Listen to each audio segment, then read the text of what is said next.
দেগঙ্গায় এবার Prestige fight, দলীয় লড়াই ছাপিয়ে ব্যক্তিগত সংঘাতের অগ্নি পরীক্ষায় বিদেশ ও মিন্টু। দুই প্রার্থী ভেতরে কোন ছক কষে বাজিমাত করতে চান তা তুলে ধরা হলো এই প্রতিবেদনে। শেষ পর্যন্ত দেখুন, তাহলে আপনিও বুঝে যাবেন আদৌ চিন্তায় থাকবে কি তৃণমূল। উত্তর 24 পরগনা জেলার রাজনীতির মানচিত্রে দেগঙ্গা বরাবরই তৃণমূলের সেফ জোন। তবে 2026-এর বিধানসভা নির্বাচনে দেগঙ্গা আর 5টা কেন্দ্রের মতো নিছক রাজনৈতিক লড়াইয়ের ময়দান নেই। বলা ভালো, এই কেন্দ্র পরিণত হয়েছে চরম ব্যক্তিগত প্রেস্টিজ ফাইটে। একদিকে তৃণমূলের প্রার্থী আনিসুর রহমান ওরফে বিদেশ, অন্যদিকে সদ্য ঘাসফুল ত্যাগ করে আইএসএফ এর ঝান্ডা ধরা মফিদুল হক সাহাজি ওরফে মিন্টু। এই দুই মহারথীর লড়াই দেখতে মুখিয়ে রয়েছে দেগঙ্গাবাসী।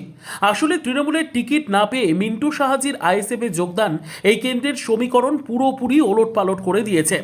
রাজনৈতিক মহলের মতে নওশাদ সিদ্দিকের দল এখানে মিন্টুকে প্রার্থী করে মাস্টার স্ট্রোক দিয়েছে। মিন্টু দীর্ঘকাল শাসক দলের সংগঠনের অন্দরে থাকায় বুথ স্তরের কর্মীদের নারী যেমন চেনেন, তেমনই তার নিজস্ব একটি শক্তিশালী জনসংযোগ রয়েছে। তার জেতার আত্মবিশ্বাসের মূল ভিত্তি হল তিনি দেগঙ্গাকে দুর্নীতিমুক্ত করার স্লোগান তুলে সরাসরি শাসক দলের নেতৃত্বের স্বচ্ছতা নিয়ে প্রশ্ন তুলেছেন।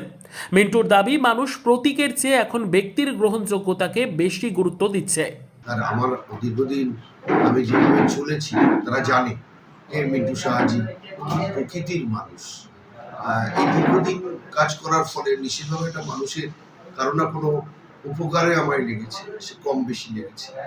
আমি তাদের কাছে আশাবাদী যে যে যন্ত্রণা নিয়ে, যে ব্যথা নিয়ে দেগঙ্গার মানুষের অনুরোধে তাদের মতামতকে আমি যেভাবে গুরুত্ব দিয়ে বাম সমর্থিত আইএসএফ প্রার্থী আমায় করেছে আইএসএফ, তো সেই জন্যে আমি তাদের কাছে মানে করজোড়ে বলব যে একটা দিনেও যদি তোমাদের সঙ্গে আমি থেকে থাকি, আপনাদের সঙ্গে থেকে আপনাদের দোয়া এবং আশীর্বাদ আমি চাই।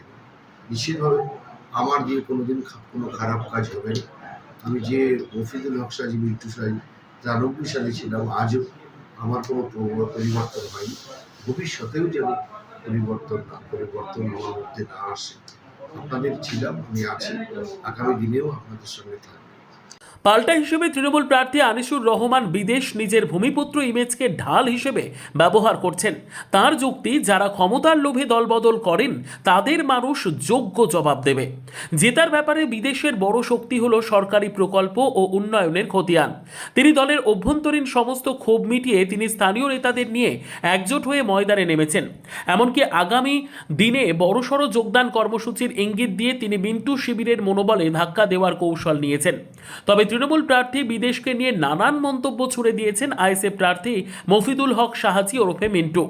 আজকে দেগঙ্গায় যে দুর্নীতি হয়েছে, আকাশচুম্বী দুর্নীতি, একটা গ্রাম পঞ্চায়েতের প্রশাসনিক যে তাদের আছে ব্যবস্থা আছে, তাদের একটা বোর্ড আছে, সেই যে কাজের যে বরাত, একটা কাজ করতে গেলে যে টেন্ডার, সেই টেন্ডারিং করা হয়, তাদের বাদ দিয়ে একটা অফিসে বসে টেন্ডার করা হয়, যেটা যে প্রার্থী হয়েছে তার অফিসে বসে টেন্ডার করা হয়। নাম্বার 1। নাম্বার 2 হচ্ছে এই আমাদের পাড়া আমাদের সমাধান। এই আমাদের পাড়া আমাদের সমাধানে যে টাকা বরাদ্দ হয়েছে প্রত্যেকটা বুথে 10 লক্ষ টাকা করে।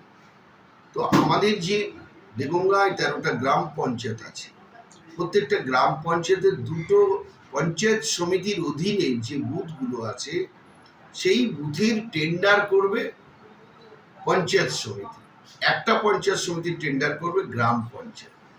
এই যে 2টো পঞ্চায়েত সমিতি প্রায় 20 কোটি টাকা টেন্ডার, প্রায় আনুমানিক বলছি, দেগঙ্গা পঞ্চায়েত সমিতিতে। সেখানে বর্তমান যে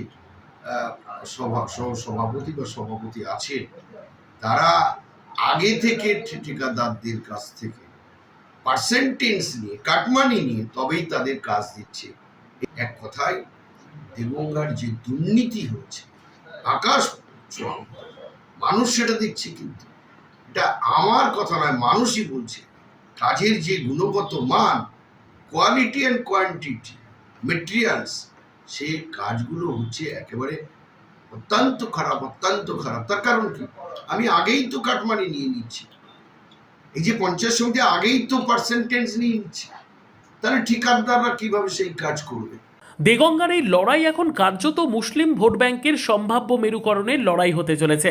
অনেকেই বলছেন আইএসএফ যদি তৃণমূলের সংখ্যালঘু ভোটে বড়সড় থাবা বসাতে পারে তবে ফল অভাবনীয় হতে পারে। বিজেপি প্রার্থী তরুণকান্তি ঘোষ এই অভ্যন্তরীণ কোন্দলের সুযোগ নিয়ে পদ্ম ফোটানোর আশায় বুক বাঁধছেন। সব মিলিয়ে কদম্বগাছি থেকে বেড়া চাপায় এখন একটাই প্রশ্ন, দেগঙ্গার মানুষ বিদেশের দিকে ঝুঁকবেন নাকি বিদ্রোহী মিন্টুর পরিবর্তনকে সাথ দেবেন? উত্তর লুকিয়ে আছে ইভিএম এর বোতামে। Bureau report, digital news Bangla.